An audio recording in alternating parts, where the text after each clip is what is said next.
What happens when a horse, they call it throws a shoe? It just means the shoe comes off during a race. How does it affect them? Well, they probably lose a length or 2 lengths, maybe 3 lengths from it, I would think, because they're not even. And psychologically, they don't know. That's why anybody can train a horse. They don't care if they're sore or crazy, they just go out and run. So it's just one of those things a horse will keep doing because he loves to run. And right here.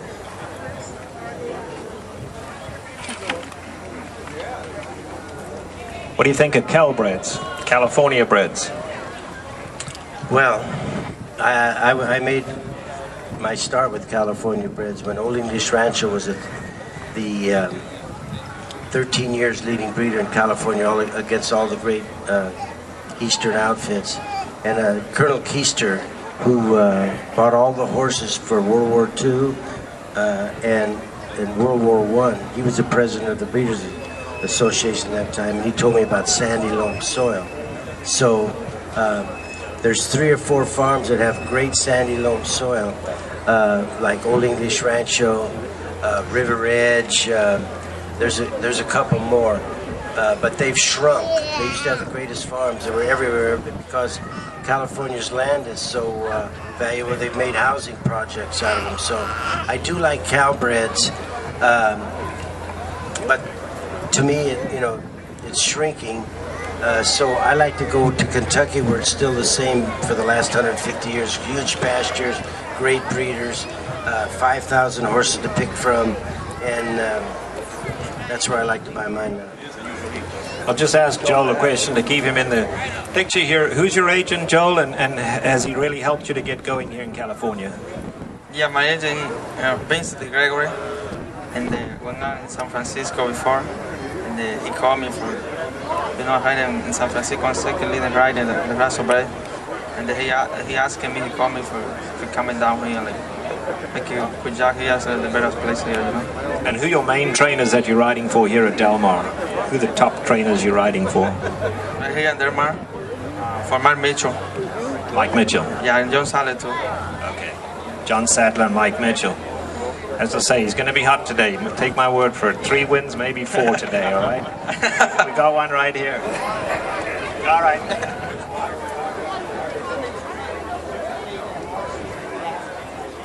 Do you train fillies differently than from colts? No, actually, you just keep them separated.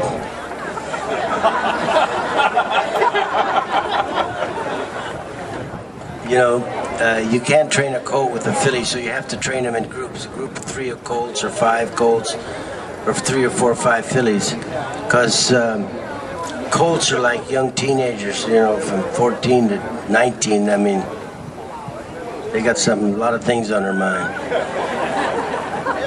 Any more out here? Am I missing anyone? Right there.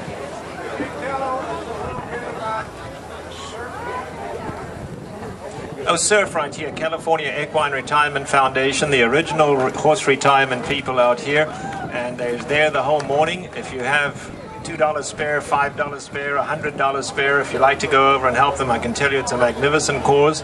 They've been around for a long, long time now, and 100% of the money goes into helping retired racehorses.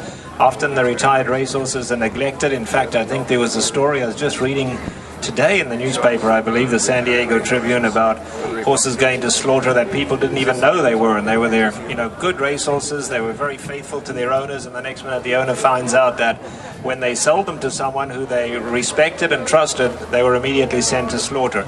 And Surf's main thing is to stop horses going to slaughter. They got a great establishment for them there. Those horses are treated really, really, really well. So before you go, maybe you want to just stop by there, take a look at Surf. And for you golfers out there, next Tuesday there's a great golf tournament, and you get a lot of jockeys and trainers going out there. It's a really great day. You'll see an ad in the form today, which has one of the ladies over there. But helping Surf, believe me, it's a great thing to do, and obviously, like any charitable foundation, they really need money. Any $2, $5 will help. So before you go, if you can stop over at Surf there and see if you can help I'd like out. to say something about this jockey here. Gary Stevens picks him as one of the next up-and-coming riders because, Gary's a commentator now and he watches a lot of jockeys, so he advised me to ride him, and he rode my horses both very well. And he has this style of the forward pitch. All jockeys now have the forward pitch like this, a downhill skier.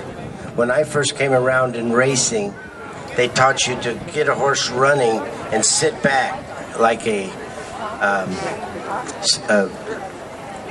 skier, water skier. You sit back against a horse. But Rosario horses run from him. He's got this beautiful forward pitch, so your momentum is pointed forward, not leaning back against it. So he's going to be one of your great jockeys.